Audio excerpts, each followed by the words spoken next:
Ang programang ito ay rated SPG. Striktong patnubay at gabay ng magulang ang kailangan. Maaaring may masiselang tema, lengguwahe, karahasan, sexual, horror o droga na hindi angkop sa... But now that Giselle knows who you are, ano gagawin mo?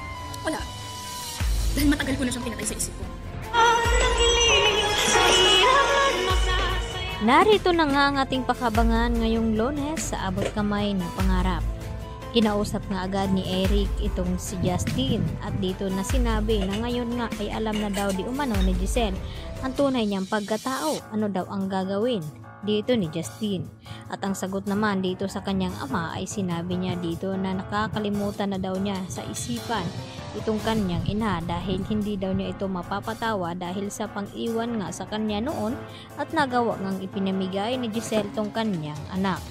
Subalit ay may rason naman pala itong si Giselle nang makausap niya ng masinsinan itong si Justin ay humingi naman siya ng tawa dito at sinabi dito kay Justin na hindi niya alam na buhay pa pala itong kanyang anak dahil itinago daw pala ito ni Eric sa kanya at pinaniwala itong si Giselle na matagal nang nawala itong kanyang anak.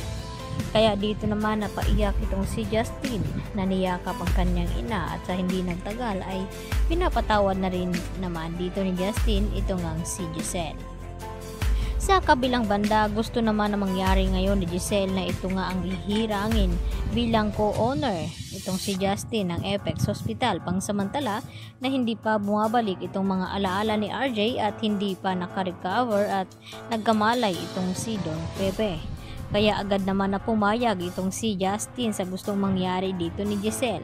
At dito nga nagulat ng husto itong si Zoe at itong si Moira nang mabalitaan nila na buhay pa pala ang anak ni Giselle na si Justin.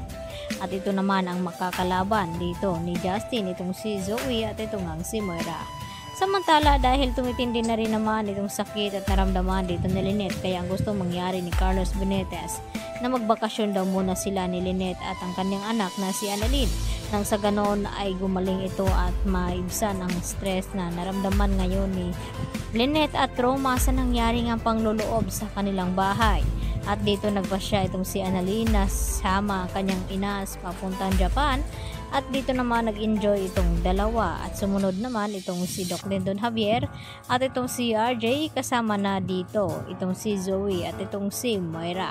At sa hindi inasahan ay namasyal nga itong si Lynette at Annalyn ay dito naman napansin ni Annalyn itong gloves na naiwan sa lamesa at dito niya sinabi kay Lynette na naiwan daw ng babaeng iyon na mabilis umalis at hinabol naman ni Annalyn ang babaeng iyon.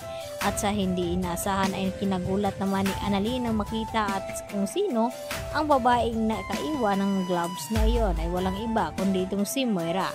Yun pala ay makipagkita itong si Moira dito nga kay Carlos Benitez upang pag-usapan ang kanilang plano laban dito kay Don Pepe ng kung magkakamali na nga ito at kung anong hakbang na ngayon nga ay alam na ni Moira at Zoe na may isa pang tagapagmana pala itong si Don Pepe at walang iba kundi itong anak ni Giselle na si Justin at malaking balaki daw ito sa kanilang mga plano at hadlang kaya kinakailangan na magawan daw nila ito ng paraan.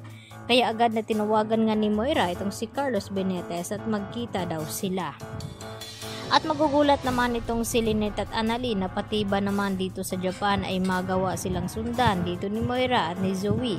At ganoon din itong si RJ at itong si Giselle dahil gustong mangyari ni Giselle na gusto niyang makabawi dito sa kanyang anak na matagal ngang nawalay sa kanya. Kaya yan naman ang ating pagkatutukan at aabangan bukas mga kapuso sa bagong taon at bagong season ng Abot Kamay na Pangarap. Yan lang po at maraming salamat.